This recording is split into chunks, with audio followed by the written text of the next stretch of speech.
Hello everyone, welcome to Python for Data Analysis Lightning Tutorials. I'm Alfred Essa.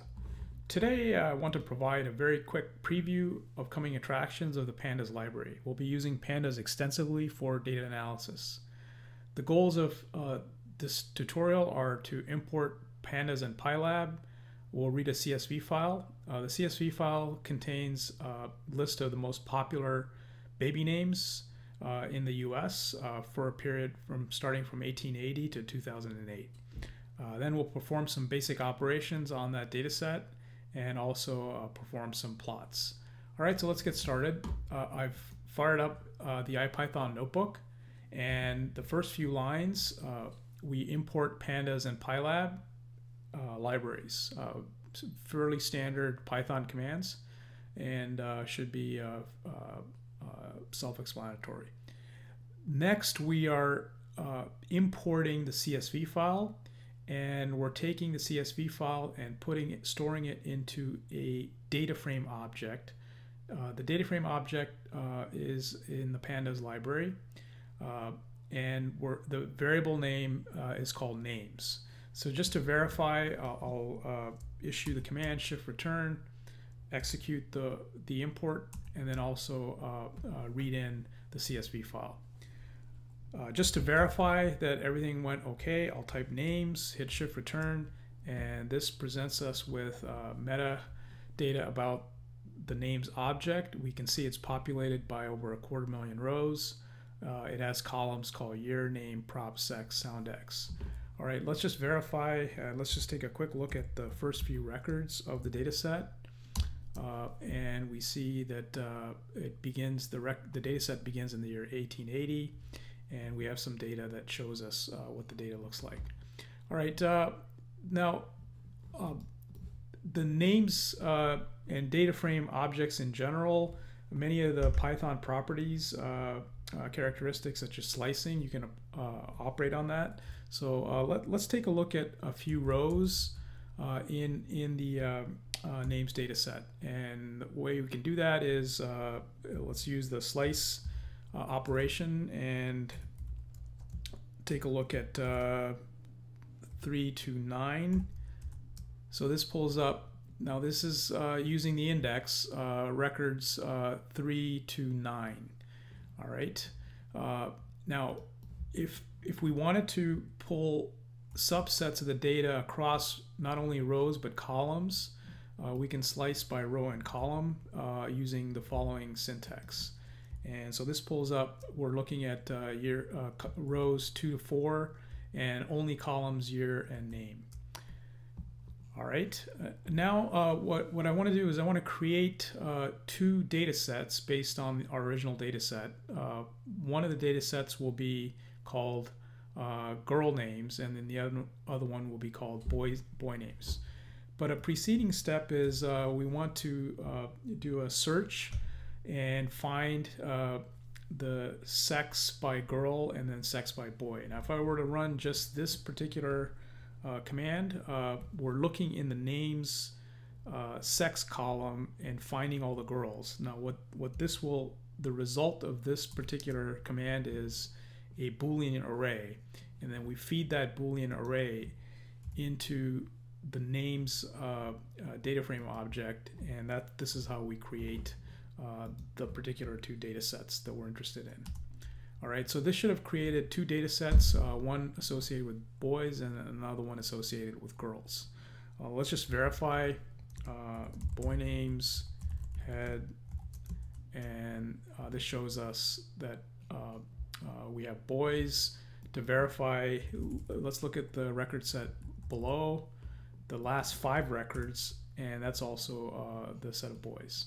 All right, now we're going to move on, and what I want to do at this point is create another subset of taking the boys names record set and outputting one called John. We're interested only right now in John, so I'm going to do a search. It will create an array index with all the rows associated with John, and that will allow us to create the John data set. So I'm going to issue that command. Let's take a look at this, John head, and now we have data set, which just should have only the John set of rows. A couple of other things that I'm going to do very, very quickly is at this point I'm only interested in the proportion column and the year column. The John data set, we already know his name is John, so we don't need that. It's redundant. We also know that sex of John is boy.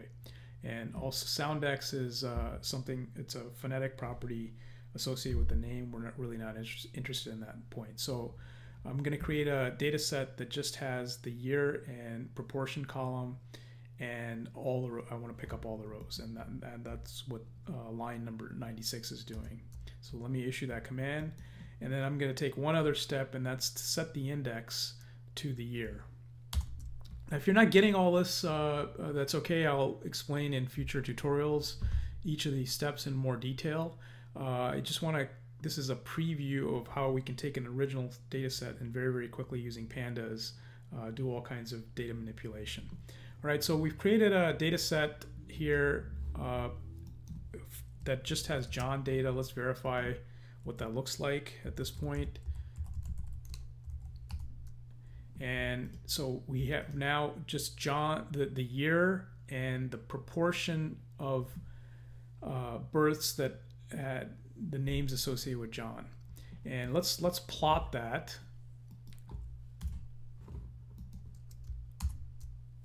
So what we see, one of the things that we see now here is that it's not the absolute number of babies that were named John, but the overall proportion of names, John names, has declined from the year 1880.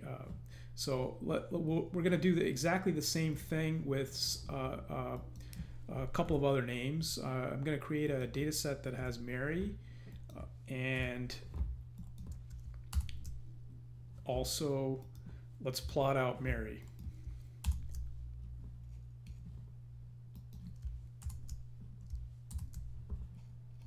So we see exactly the same pattern. The popularity of the name Mary has also been declining as with John. Now we might at this point form a hypothesis that might be some other names that have become more popular over the years. So just as a hypothesis, Chloe is another name. So let's do that, and I've just created a data set that has just Chloe, and let's plot that. And so here's an interesting pattern. We see that the name Chloe had been up until 1990 was fairly not very popular, but huge spike starting year 1990. I'm not sure what happened, and then 2000, and it seems to remain fairly popular even today. All right, so that concludes our look at a quick preview of Pandas. We learned how to import Pandas in PyLab. We read a CSV file, performed some basic operations. Now the critical thing is the object that we dealt with is called a data frame object in Pandas. Just think of it again as a set of rows and columns, but the powerful feature of Pandas is that both the rows and the columns are indexed, and we'll be exploring that capability in more detail in subsequent tutorials. And we also did some very quick plots, and very, very quickly we were able to answer some questions, form a hypothesis, and see the overall pattern. So thank you for joining, and we'll see you next time. Bye-bye.